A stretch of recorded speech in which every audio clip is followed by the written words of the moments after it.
alanganin pa rin ako i-vlog about it because gusto ko malaman yung totoo talaga. Kaya kayo sa Malacanang, Bersamin o kaya Atty. Claire, magsalita kayo, sabihin nyo the President is in good health. Better, sabihin niyo, ipakita nyo si Marcos mismo, I am in good health. Mga kababayan, yung mga nagdadasal na mamatay ako, hello, eto ko, buhay pa ako. No, hindi ako 50-50, hindi ako nagingalo. Wala ako sa ospital. It's better that way because the people deserve to know kung ikaw, presidente, ay naghihingalo nga sa hospital bed, 50-50, gulay, tinamaan yung utak mo tsaka yung puso mo kasi kidney failure eh. Ganun nangyari sa kapatid ko, hindi na makausap. Nag-fail yung everything, shut down, no? So, kung ikaw isang kidney ka, pares tayo isang kidney lang. Pero kung inalagaan ko, ikaw panay ang tira mo eh. So, panay ang good time mo, panay inom mo, no? So, yon. Because, siya yung hinalal natin. It is our right to know na yung presidente alive and kicking. Now, yung mga tao sa Malacanang, magsalita kayo kung gusto niyo magsalita. Pero para sa amin, gusto naming makita ang presidente ninyo, si Marcos, BBM, na nagsasalita, oy, hello, okay ako. Then that settles the issue. Ngayon, kung hindi nyo ma-produce ang presidente at wala kayong sasabihin, news blackout kayo, may mga nagsasabi na mga nakapaligid sa inyo na talagang na-hospital ang presidente. Sabihin yung fake news to, okay lang. Sabihin yung fake news, pero ilitaw nyo ang Bongbong Marcos na nagsasalita. Hindi uobra yung fake news lang. Sasabihin nyo, kalat sa mga vlogger na nagsasalita, fake news yan. Tapos hindi nyo na mayarap yung presidente. At nagdadasal kayo na sana umigi ang presidente. Vice President Inday Sara, the advice to you is magsalita ka, sabihin mo, ipakita ang presidente. Walang masama doon. Walang ano na atat ka. Hindi. You are elected by the people because that is our law. That is our system. The president is the head of state and he is supposed to be until such time he is incapacitated or he is replaced or impeached. So, yung Vice President, ang aangat, spare tire ka nga, Madam President. Now, hindi ka lilitaw na atat na atat. It is your moral obligation. It is the legal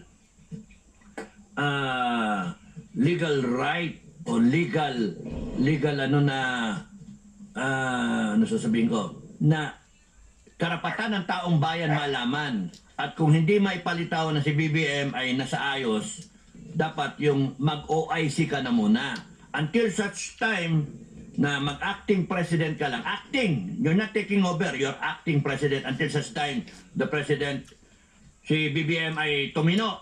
Pero if proven na hindi na siya pwede, then ikaw will be sworn in as the president. Because yun yung sistema, yun yung batas natin. Hindi pwede na yung mga tao na nag-aambisyon around the president will continue to discharge the function of an invalid president.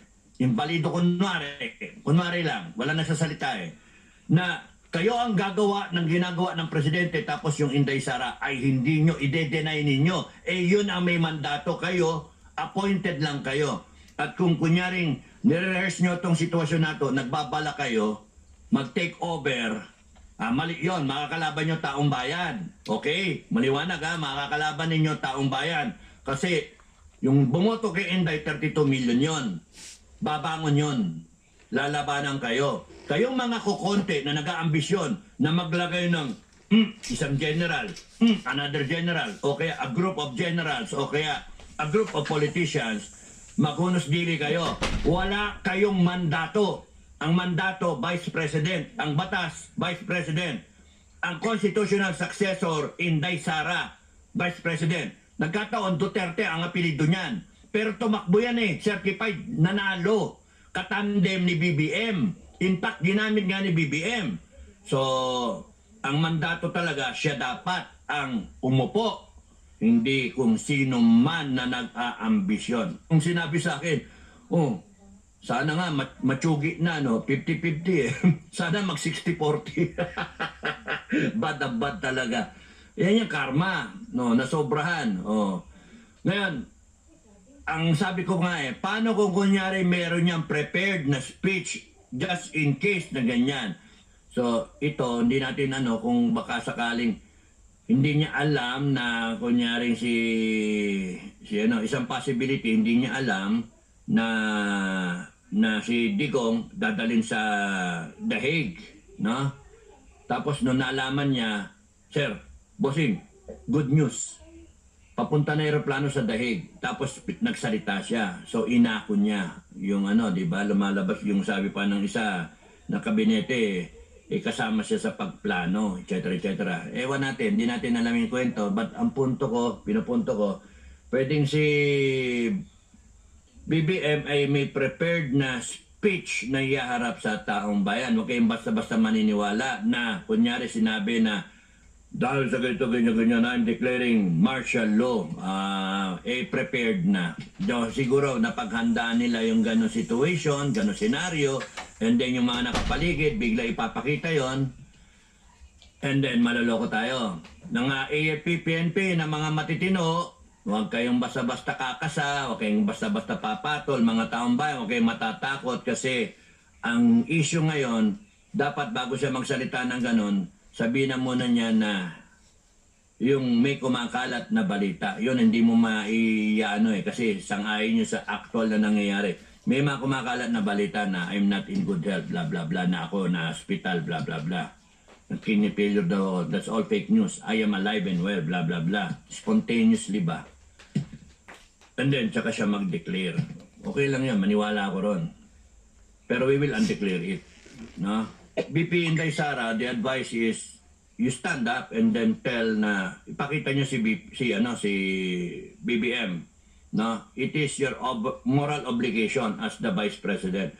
You are trying to protect the office of the President from undue na fake news. So para hindi fake news, sabihin nyo, eto buhay ako, eto ako, ganon. No? Kasi confirm sinasabi, confirm So, anong nangyari doon?